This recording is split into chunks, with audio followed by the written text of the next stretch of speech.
in the opinion of law enforcement in general, do they want to have these stringent guidelines by which products they can purchase?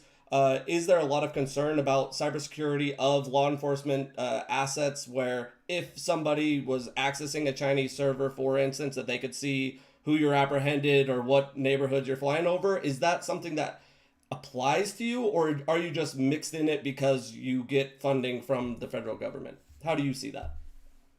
Well, as with all things cops, we like to respond with "it depends."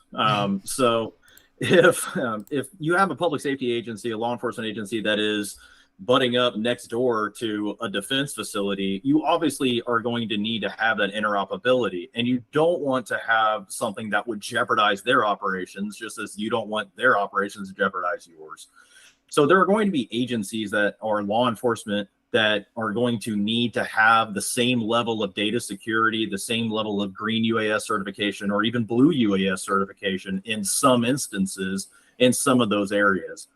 Now, on the flip side of that, you are also going to talk to a lot of law enforcement in the room that all they care about is going home at the end of the day. They want to be able to use a drone, whatever drone, so that they are able to get eyes in the sky, have situational awareness for that event, and be able to go home safely with as much information as possible.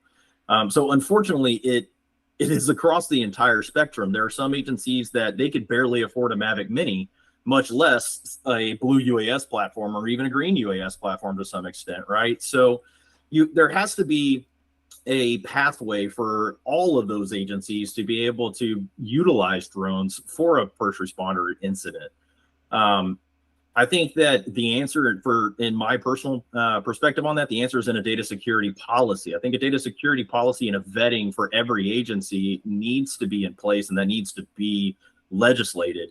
But it doesn't necessarily have to be blue UAS level. But there definitely needs to be some type of vetting for every agency on, if you're going to be putting these drones on a network, you need to validate where that data is going and what is touching your network.